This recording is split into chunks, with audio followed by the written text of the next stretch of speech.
Assalamualaikum warahmatullahi wabarakatuh. Hai sobat pencinta motor PCX ya, yang new atau yang lama. Di video kali ini saya akan bukan mereview ya. Jadi kita akan mereview juga dan membandingkan PCX 160 sama PCX 150. Artinya membandingkan PCX yang lama yang 150 sama 160. Oke teman-teman, baru ini saya dapat satu minggu yang lalu ya. Jadi ini inden. Jadi warna putih itu emang agak susah ya. Jadi kalau teman-teman mau pesen warna putih itu harus sabar. Bisa nunggu sampai berbulan-bulan ya. Tergantung dari dealernya juga. Oke teman-teman, langsung saja kita akan mereviewnya. Perbedaannya dari PCX 160 sama PCX 150. PCX yang lama sama PCX yang baru. Oke teman-teman, Astra baru-baru ini memperkenalkan kedua model ini, yaitu model untuk PCX dan yang CBR-nya itu pada Januari yang lalu.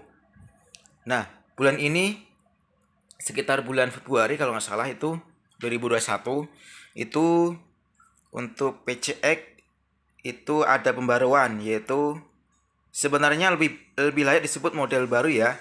Pasalnya ia punya nomenklatur yang berbeda.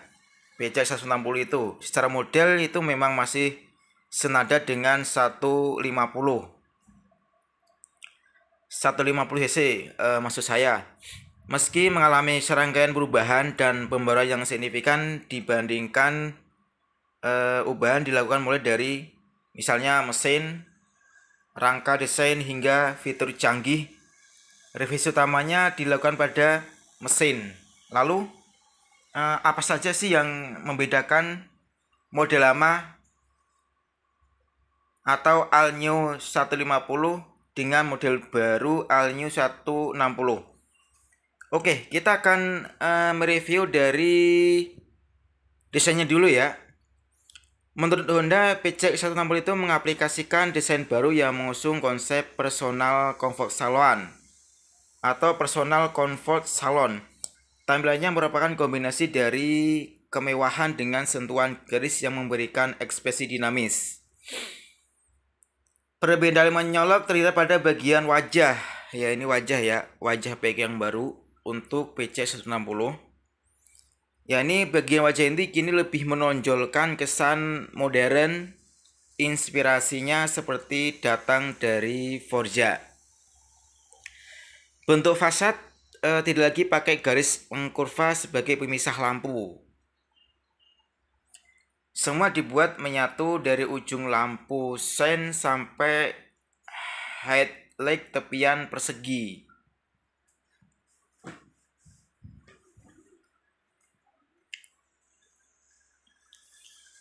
Nah, sekarang lebih bersudut dengan posisi horizontal dan melebar. Mungkin kalau teman-teman bisa lihat bandingan PCX 150 dan 160 bisa lihat. Serasi dengan desain keseluruhan All Honda New PCX, baik itu CBS atau ABS, efek perubahan itu terdapat pada windshield yang digunakan. Sekarang punya bentuk dinamis mengikuti kontur bodi. Spatbor depan juga tampak berbeda ya.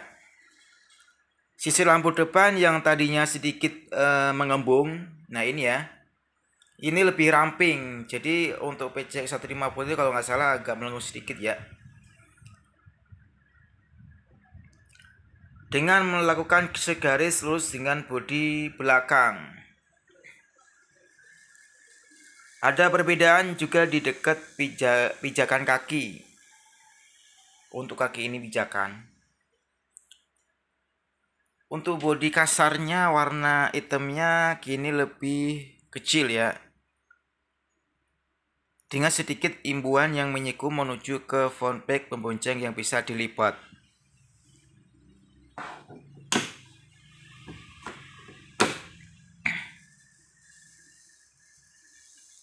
Untuk panel bodi belakang juga mengalami perubahan, meski tak terlalu signifikan untuk menambah kesan elegan. Untuk perubahan pun terdapat pada logo ya. Untuk buat tipe CBS itu, ini tipe CBS berwarna tembaga untuk tipe CBS. Sedangkan untuk versi ABS-nya itu berkelir gold. Meski begitu, untuk dua-duanya tipe ini memiliki ekspresi berkelas tinggi dan semakin mendukung gaya pengendaranya.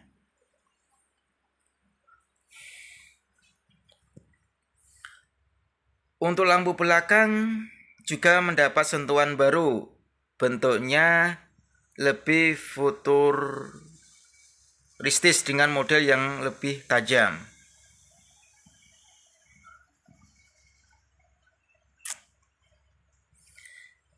Untuk kesan cahayanya, efek 3 dimensi lebih menonjol dengan mempertahankan lampu LED pada semua sistem tata cahayanya.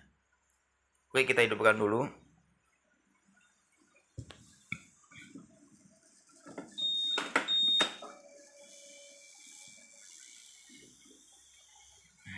Nah, ini teman-teman.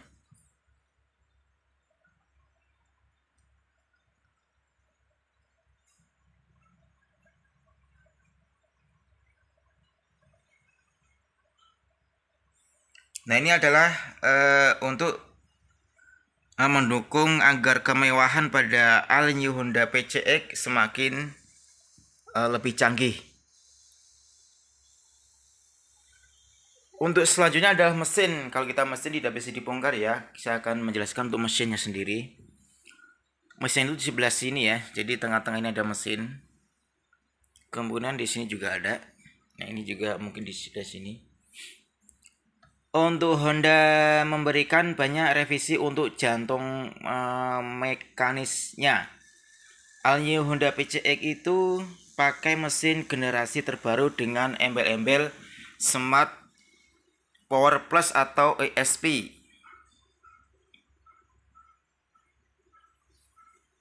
Kapasitasnya pun meningkat dari sebelumnya 19 cc menjadi 157 cc. Di atas kertas, kini dirinya bisa memutarkan daya sebesar 16 HP di 8500 rpm dan torsi 14,7 Nm pada 6,500 rpm. Sementara untuk model sebelumnya cuma bisa menghasilkan tenaga 14,7 HP di 8500 rpm dan melontarkan torsi 13,2 Nm pada 6500 rpm. Untuk sekarang ini dijejali 4 klep, membuat campuran udara dan bahan bakar lebih baik dan dikawal sistem SHOC serta teknologi andalan Honda PGM F1. Diameter piston dan langkahnya juga terdapat perbedaan. Dari yang tadinya 57,3 x 57,9 mm menjadi 60 x 55,5 mm. Honda juga menyematkan piston oil jet pada mesin PCX 160. Teknologi ini digunakan di mesin CRF 450R. Secara efektif membuat pendingin komponen lebih baik dan membuat mesin bekerja lebih optimal. Selain itu, mencegah pembakaran yang tidak normal seperti knocking sekaligus meningkatkan rasio kompresi yang juga berkontribusi pada peningkatan outpower. Untuk pistonnya juga sudah dilapisi dengan polydenum dengan desain ring piston yang baru, sehingga mampu menyapu pelumas lebih baik. Rasio kompresi yang sebelumnya 10,61 meningkat menjadi 12:1. Maksud saya 10,6:1 meningkat menjadi 12:1. Honda juga mengaplikasikan hydraulic cam atau HCC yang mampu mengurangi gesekan dan suara, serta getaran mesin pada saat bersamaan. Efeknya kerja tension lifter mampu mengendalikan tenaga rantai keteng. Friksi dapat dikurangi, noise dan vibrasi pada tingkat tinggi dapat ditekan. Untuk hasilnya lebih senyap secara mekanis dan tidak bakal berubah dalam waktu yang lebih lama. Oke, kita hidupkan mesinnya.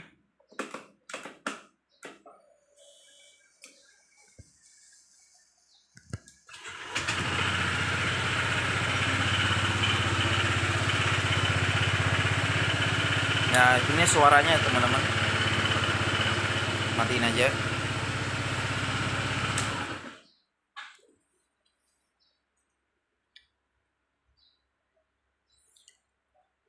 Untuk bagian CVT, polei penggerak dibuat lebih besar serta penyempurnaan pada poros transmisi. Lalu jalur untuk intake dari saringan udara ke pipa intel sudah diperluas. Diameter throttle body juga diperbesar untuk meningkatkan efisiensi intake. Sebagai tambahan, di bagian knalpot juga mengalami ubahan pada struktur bagian dalamnya. Sehingga tidak hanya performa meningkat tapi juga lebih ramah lingkungan.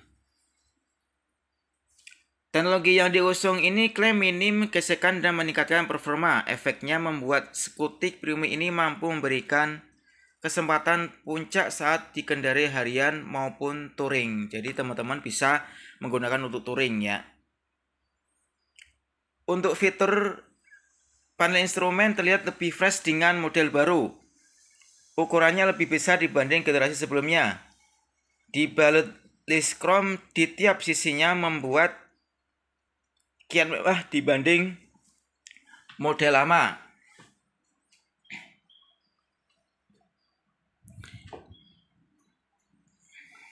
Oke teman-teman, kita nyalain dulu.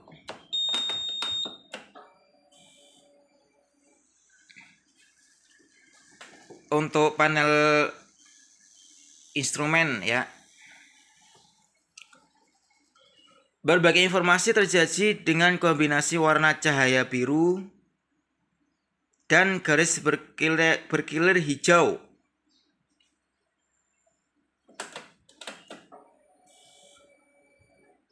Nah, ini teman-teman, tampilannya teman-teman.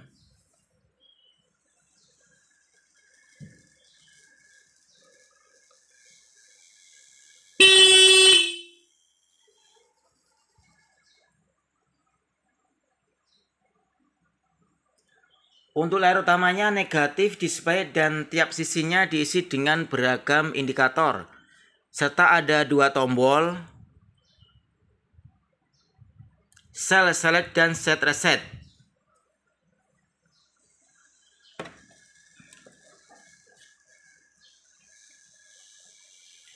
Pada kiri kanan dan untuk menyetel jam dan mengganti informasi MID serta tingkat kecerahan speedometer. Di band digital paling besar pada speedometer ujung kiri ada jam digital dan peringatan ganti oli setiap 1000 km pertama. Kemudian 6000 dan selanjutnya kelipatan 6000 km. Kemudian di bawahnya ada petunjuk bahan bakar berupa bar kotak panjang sekaligus menjadi pemisah fitur MID dan odometer atau jarak tempuh total. Buat indikator kiri ada high beam garis hijau sekaligus menunjukkan sign. Lalu di bawahnya multifungsi ECU atau check engine, suhu mesin atau overcharge dan kondisi aki. Kanannya diisi smart key, kunci keyless, paling atas sinyal belok, IES idling stop system aktif, dan buat tipe tertinggi pada tambahan indikator HSTC Honda Selectable Third Quick Control dan ABS anti lock braking system.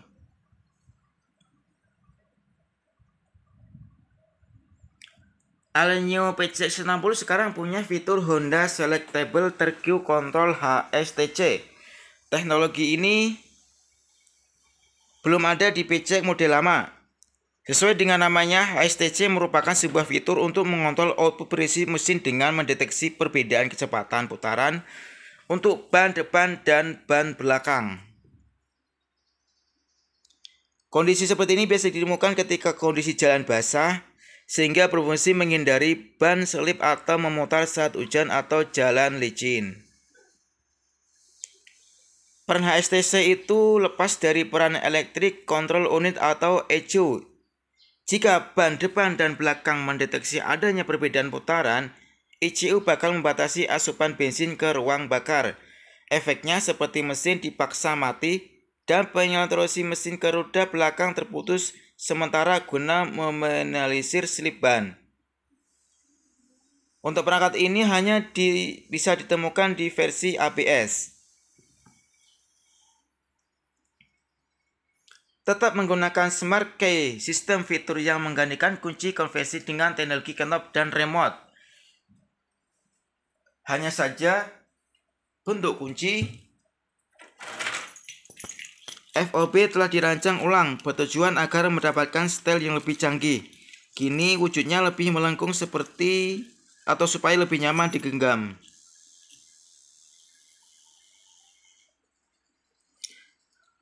Untuk tombolnya pun punya desain baru, diperbesar meningkatkan pengoperasian maksudnya. Dalam teknologi kunci yang satu ini mengemas 3 fitur sekaligus. Anti theft atau anti maling. Nah, sekarang terbagi menjadi 2 bagian. Tombol atas difungsikan sebagai answer back dan alarm anti maling. Serta lagi buat on off Smart Key. Meski begitu, untuk teknologi ini memberikan rasa aman dan nyaman kala memarkirkan motor kesayangan Anda.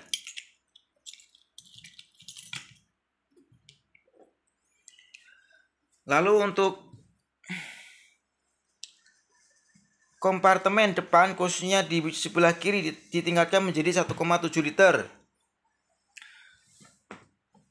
Memudahkan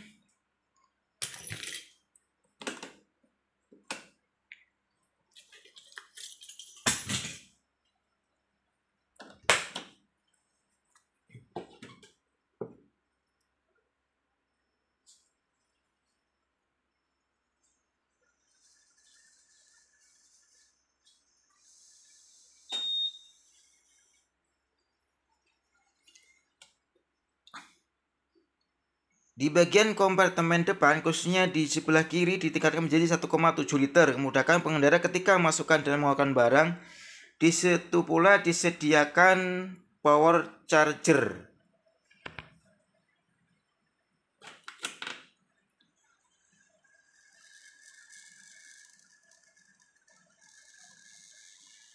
Dengan tipe USB dengan daya maksimal 5 volt 2,1 ampere. Jadi, pengendara bisa menambah daya baterai smartphone dengan kabel charger bawaan smartphone-nya tanpa perlu penambahan konektor. Posisinya pun bisa ditutup. Jadi lebih aman.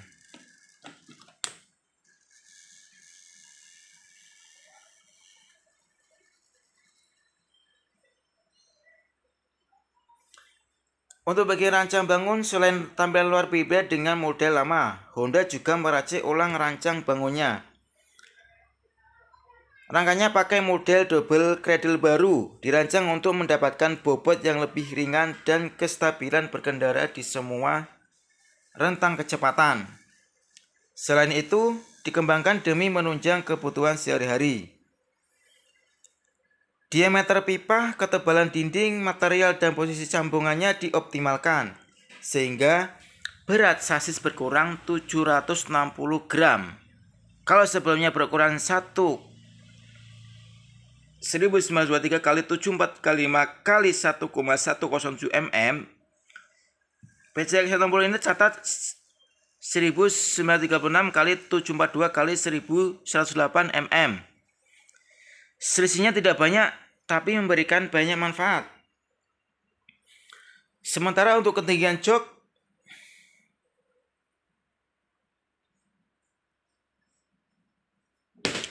masih sama dengan PCX 150, yaitu 764 mm dengan Jarak sumbu roda 1313 mm. Dan jarak terendah ke tanah 137 mm. Untuk bobot juga tak berubah, yakni 130 kg untuk tipe GPS dan 132 kg untuk varian ABS. Improvement pada posisinya mempengaruhi peningkatan fungsionalitas PCX 160.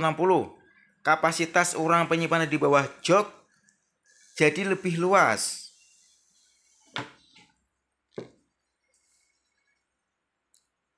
Jika sebelumnya kapasitas bagasi 28 liter, berkat perubahan struktur ini kini menjadi 30 liter. Tentu bisa menyimpan sebuah helm full face dan beberapa barang berdimensi kecil. Selain itu, untuk volume tangki bahan bakar pun juga lebih besar, yaitu 8,1 liter. Di sektor kenyamanan berkendara, Honda tetap mempertahankan posisi berkendara rileks, tapi pada pijakan kaki ada perubahan atau ada penambahan dan ukuran lebar khususnya di area depan meluas hingga 30 mm atau sekitar 3 cm, sehingga memungkinkan pengendara bisa berselonjor lebih nyaman.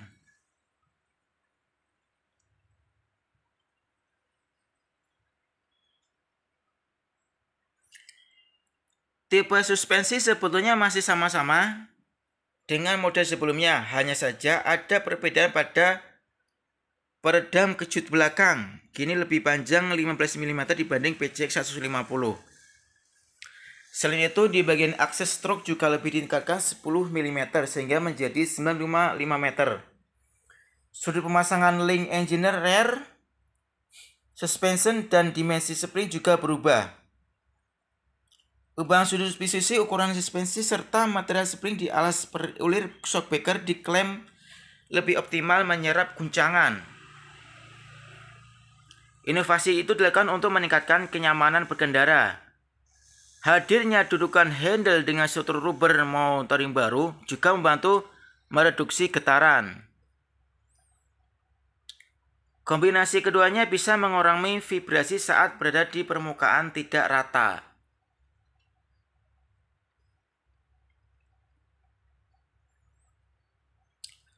Lalu di bagian roda mendapat improvement, sekarang mengadopsi model belang sama seperti ADF 150. Depan pakai ring 14 dengan lebar 2,75 inci dan ring 13 dengan lebar 3,50 inci di belakang. Desain pelek juga lebih mewah dengan model Y.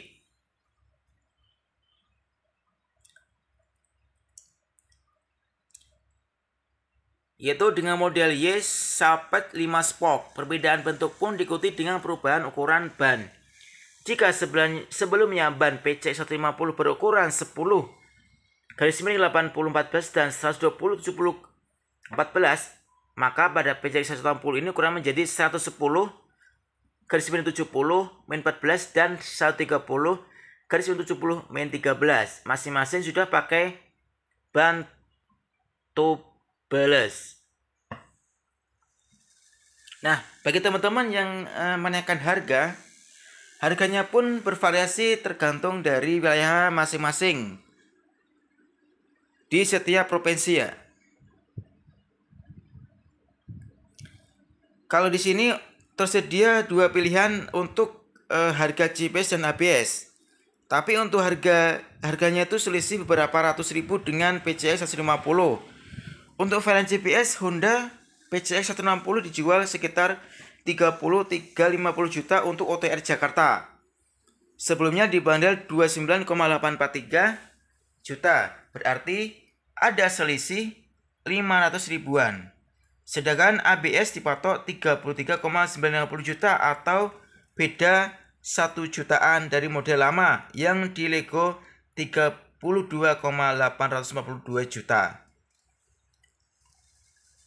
Oke teman-teman, demikian untuk review motor PCX versi lama dan versi baru.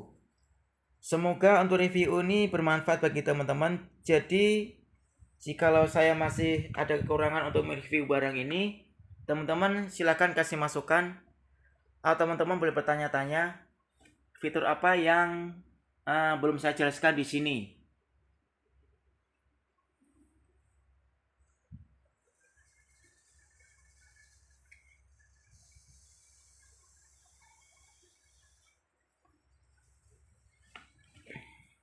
Oke teman-teman, demikian informasi dari saya, semoga bermanfaat.